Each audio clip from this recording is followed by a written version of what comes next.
अस्सलामुअलैकुम नाजरीन, मैं जावेद इकबाल आप तमाम सामीन का नाजरीन का आपके ही YouTube channel Shaheen classes Urdu में तहे दिल से खैर मकदम करता हूँ। आज हम गैर दरसी इक़्तिबास जिसको इंग्लिश में अनसीन पैसेज कहते हैं वो लेके आया हूँ आपके सामने। अब हम देखेंगे कि कैसे हम अनसीन पैसेज को सॉल्व करें और फिर उसके रिलेटेड जो क्वेश्चन है उसका हम जवाब दे सकें। चलिए बिला ताख़ीर हम शुरू करते हैं आज का वीडियो।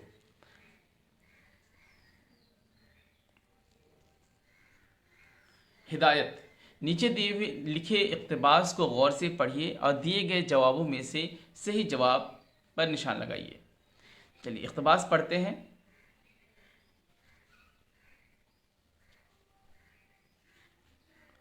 मिर्ज़ा गालिब को आम बहुत पसंद थे।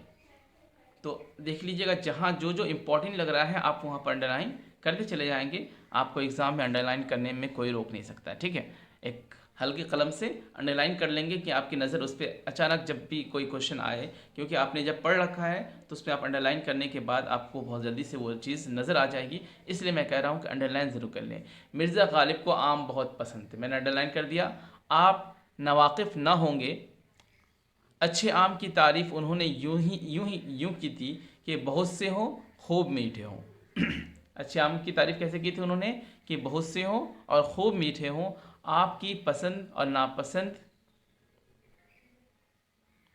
मुझे नहीं मालूम, मगर आप जानते होंगे कि आम नापसंद करने वालों को गालिब गधे समझते हैं। क्या समझते थे? गधा। तो आम नापसंद करने वाले को गधा समझते थे। हीरो की पसंद का इजहार करके मुझे इस वक्त आपकी शनाख्त मंजूर नहीं, ठीक है। खट्टी मीठे आम की तरह हीरो भी खालिसन दो होते हैं। जैसे आम के दो किस्म होते हैं, मीठे और खट्टे, उसी तरह हीरो की यहाँ एक हीरो जो होता है एक्टर, उसकी दो मिसालें होती हैं। एक मिसाली होता है और एक होता है मौसमी। कौन कौन से? एक मिसाली और दूसरा मौसमी।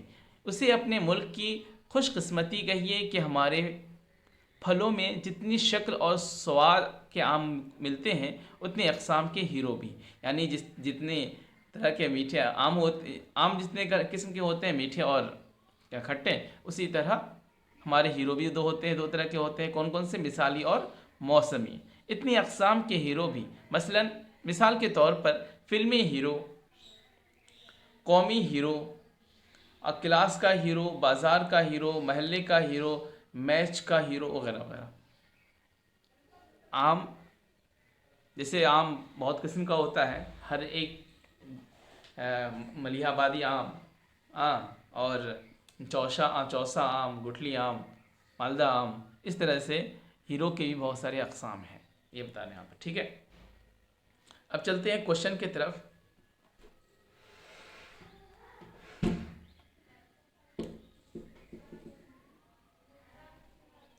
पहला क्वेश्चन है, अच्छे आम की तारीफ में मिर्ज़ा गालिब ने क्या कहा?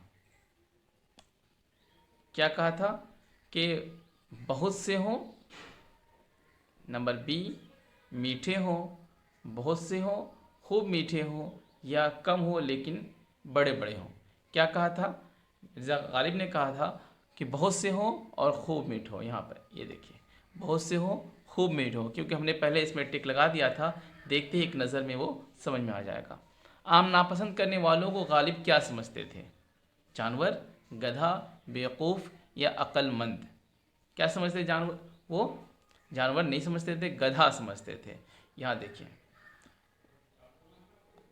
गालिब गधे समझते थे। किसे? जो आम पसंद नहीं करते हैं। क्वेश्चन नंबर 3 में है, दर्ज बाला इक़्तिबास के मुताबिक हीरो की पहली किस्म मिसाली है या दूसरी? पहली किस्म क्या थी? मिसाली पहली किस्म है या दूसरी? तो यहाँ देखते हैं, यहाँ पर मिसाली यहाँ पर पहली किस्म है और दूसरी क्या है? मौसमी है। तो यहाँ पर पहली किस्म अगर मिसाली है तो दूसरी किस्म मौसमी हो जाएगी। क्वेश्चन नंबर 3 का जीम राइट आंसर हो जाएगा।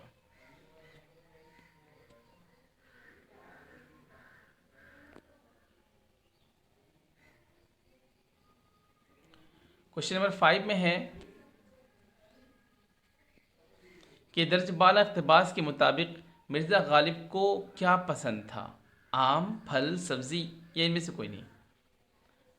तो अब जानते हैं आम पसंद था। इस इक़्तिबास के मुताबिक। नंबर 5 में है कि हमारे फलों में कितनी शक्ल और सवाद के आम मिलते हैं, उतनी किस्म के खाली जगह भी खाली जगह को पुर कीजिए। आगे, उतनी किस्म के हीरो, यहाँ पर देखिएगा सेकंड लास्ट पैराग्राफ में, हमारे फलों में जितनी शक्ल और सवाद के आम मिलते हैं उतनी अक़साम के क्या मिलते हैं, हीरो। तो यहाँ पर क्वेश्चन नंबर 5 क्या हो जाएगा, क्या, जी, राइट आंसर। चलिए, एक इक़्तिबास हमारा कंप्लीट हुआ, दूसरे इक़्तिबास की तरफ हम चलते हैं। शुरू करते हैं दूसरा। 17वीं सदी के वस्त तक साइंसदानों का ख्याल था कि कुदरत में खला के लिए ज़बरदस्त दहशत है। खला कहते हैं स्पेस को, किसे कहते हैं, स्पेस को। ये अक़ीदा कुदरत खला को नापसंद करती है। क्या ख्याल था उन लोगों का कि कुदरत जो है खला को नापसंद करती है, ठीक है।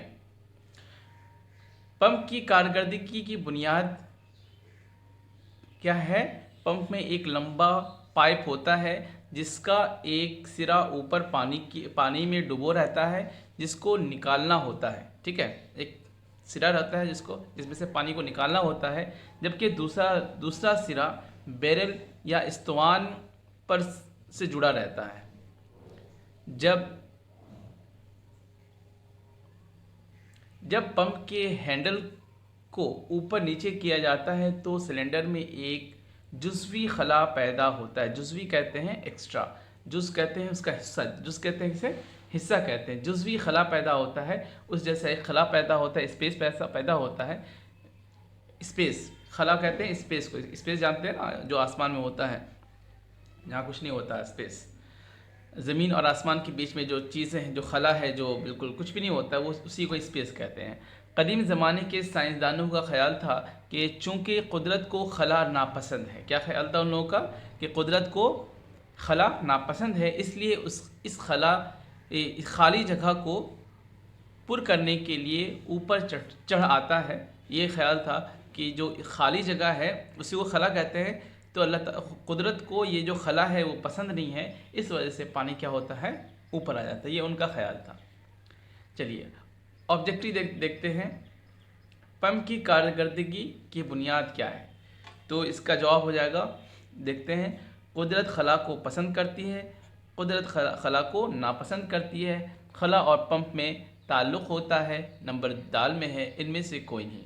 तो इसका क्या हो जाएगा, बी, क्योंकि कुदरत खला को नापसंद करती है। यहाँ देखिए, खला को नापसंद करती है। ये अक़ीदा था कि कुदरत खला को क्या करती है, नापसंद करती है। क्वेश्चन नंबर 2 में है, जब पंप के हैंडल को ऊपर नीचे किया जाता है तो क्या होता है, पंप में हवा भर जाता है, पंप बाहर निकल आता है। नंबर जी में है, पंप फट जाता है। नंबर दाल में है, पंप में खला पैदा होता है। तो इसका हो जाएगा पंप, दाल, यानी पंप में खला यानी कि स्पेस यानी कि खाली जगह पैदा हो जाता है।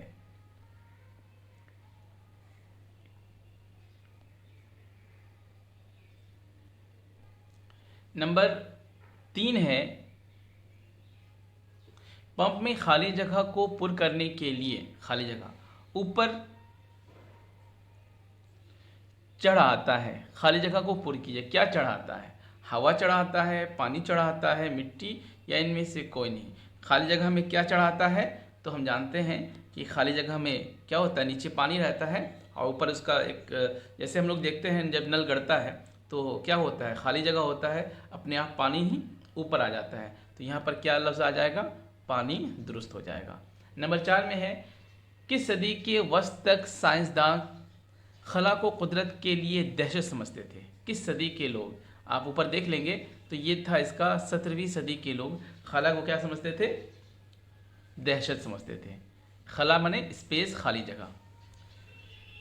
देखते हैं, लास्ट है 5वां, खला से मुराद क्या है। यहाँ पर वही, आप खला अगर नहीं समझ पा रहे हो तो यहाँ आपको समझ में आ जाएगा, जहाँ हवा हो, जहाँ पानी हो, बिल्कुल खाली जगह, इनमें से कोई नहीं। नंबर 5 का, जी, खला माने होता है खाली जगह, हाँ बिल्कुल खाली जगह, बिल्कुल, यानी कि सिर्फ जहाँ हवा हो, पानी ना, पानी होता है ना हवा होता है, बिल्कुल क्या होता है, वो खाली जगह होता है, कुछ नहीं होता वहाँ पर, बिल्कुल खाली जगह को क्या बोलते हैं, खला कहते हैं। तो 5 का क्या हो जाएगा आपका, जीम राइट आंसर हो जाएगा। अल्लामा शिबली नौमानी, इसको देख लेते हैं, इक़्तिबास और एक है। जिन भी हजरात को नोट्स चाहिए हों वो 150 का रिचार्ज करके 9534378817 में 150 डाल सकते हैं। ये पे फ़ोन और गूगल पे सर्विस में चलता है। आप लोग ऑनलाइन पे करके ऑनलाइन नोट्स ले सकते हैं और अपनी तैयारी को मुस्तहकम और मजबूत बना सकते हैं। एग्ज़ाम में बहुत कम दिन रह गए हैं, पैसे का बिल्कुल ख्याल ना करें और नोट्स मंगा लें, क्योंकि इससे क्या होता है कि आपके पास जब नोट्स रहते हैं सामने, मोबाइल में इंसान ज़्यादा पढ़ नहीं सकता है। हम लोग सोचते हैं सारी चीज़ें तो मोबाइल पे है, हम पढ़ लेंगे, देख लेंगे, लेकिन उसमें आपका टाइम टेकन बहुत ज़्यादा होता है, टाइम आपका बहुत कम होता है। नोट्स आपका सामने होगा तो एक बार में हम जल्दी से जल्दी बहुत ज़्यादा जल्दी से हम लोग पढ़ सकते हैं। ठीक है, तो आप लोग अब चलिए शुरू करते हैं बिला ताखीर। अल्लामा शिबली नौमानी आज़मगढ़ के मशहूर वकील मौलवी शेख हबीबुल्लाह के फ़र्जंद थे। किसके फ़र्जंद थे? शेख हबीबुल्लाह के फ़र्जंद थे। उनकी पैदाइश 1857 को बुंदोल ज़िला आज़मगढ़ में हुई। कहाँ हुई? आज़मगढ़ में हुई। मौलवी शुक्रुल्लाह से इब्तिदाई तालीम के हुसूल के बाद गाज़ीपुर गए, चले गए। कहाँ गए? इब्तिदाई तालीम के बाद गाज़ीपुर चले गए। वहाँ मुस्तनद उस्ताद, मुस्तनद कहते हैं सनद याफ्ता, यानी कि जिसको लोग पहचानते हो, जिनकी शोहरत बहुत दूर दूर तक हो, उसको कहते हैं मुस्तनद। ठीक है, मुस्तनद उस्ताद मौलाना मोहम्मद फ़ारूक के सामने जानवे तिलमिज़ किया, यानी कि वहाँ पर जाकर दो जानू होकर पलथी मारकर उनके सामने तालीम हासिल की, ये कहना चाहते हैं। और ये मौलाना फ़ारूक वही हैं जिन्होंने अपने शागिर्द को नौमानी का खिताब, एक लक़ब दिया, एक नाम दिया। ठीक है, चलिए, मौलाना ही ने शिबली के नाम के साथ नौमानी का लफ्ज़ बढ़ा दिया। उनका असल नाम अल्लामा शिबली सिर्फ था, लेकिन इन्होंने नौमानी का लफ्ज़ बढ़ा दिया। रामपुर में उन्होंने फ़िक़्ह और मंतिक की किताबें पढ़ी। कहाँ पर पढ़ी? रामपुर में। क्या क्या पढ़ी? फ़िक़्ह और मंतिक की किताबें। वहाँ से लाहौर चले गए। कहाँ चले गए? लाहौर चले गए, जहाँ उनको मौलाना Faizul Hasan professor oriental college जैसा उस्ताद मिल गया। एक बहुत मायनाज शख्सियत फैज़ुल हसन उनको मिले, उनसे उन्होंने लाहौर में तालीम हासिल की। अरबी अदब की तकमील उन्होंने वहाँ की। कहाँ से? लाहौर से। किसके पास? फैज़ुल हसन के पास। उसके बाद फिर सहारनपुर में मौलाना अहमद अली से कुतुब हदीस का दर्स लिया। देखिए, ये इल्म के चाहने वाले हैं, जहाँ भी इल्म मिलता है चले जाते हैं। कभी लाहौर चले गए, हाँ, कभी सहारनपुर चले गए, जहाँ इनको मिला मौका चले गए।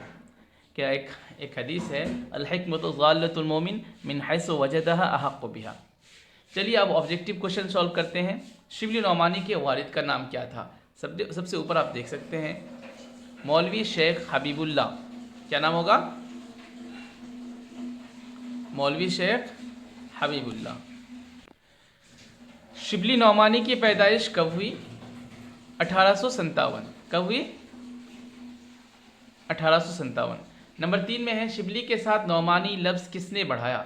मौलवी शेख हबीबुल्लाह, अल्लामा इकबाल, सर सैयद अहमद ख़ान, या इनमें से कोई नहीं है। हम जानते हैं मौलवी शेख हबीबुल्लाह उनके वालिद थे। अल्लामा इकबाल लाहौर के रहने वाले थे, उनसे इनका निस्बत नहीं था। सर सैयद अहमद ख़ान से इनका ताल्लुक़ और दोस्ती बहुत अच्छी और बहुत गहरी थी, लेकिन उन्होंने नाम नहीं दिया था, बल्कि इनका नाम जो है मोहम्मद फ़ारूक ने नौमानी का लफ्ज़ बढ़ाया था। तो इसमें से नंबर सी आपका, इनमें से कोई नहीं, नंबर दाल राइट आंसर हो जाएगा। ठीक है, नंबर 4 है, लाहौर में शिबली ने किसकी शागिर्दी हासिल की? किसकी शागिर्दी? किसके शागिर्द थे? मौलाना मोहम्मद फ़ारूक के, ये तो हिंदुस्तान में हुए थे। मौलाना फैज़ुल हसन, ये राइट आंसर हो जाएगा, क्योंकि सर सैयद अहमद ख़ान भी क्या थे?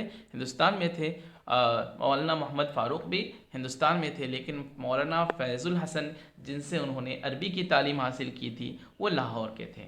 तो आपका ये 4 नंबर का बी राइट आंसर हो जाएगा। क्वेश्चन नंबर 5 में है, शिबली नौमानी ने हदीस का दर्स किससे लिया? मौलाना अहमद अली से, मौलाना मोहम्मद फ़ारूक से, मौलवी शेख हबीबुल्लाह से, मौलाना फैज़ुल हसन से। मौलाना फैज़ुल हसन से उन्होंने अरबी की तालीम हासिल की है, हदीस की नहीं की थी। मौलवी शेख हबीबुल्लाह इनके वालिद थे, उनसे उन्होंने तालीम हासिल नहीं की थी, ये वकील थे। मौलाना मोहम्मद फ़ारूक ये उनके उस्ताद तो थे, लेकिन ये हिंदुस्तान के थे और इन्होंने इब्तदाई तालीम हासिल की थी उनसे, ठीक है।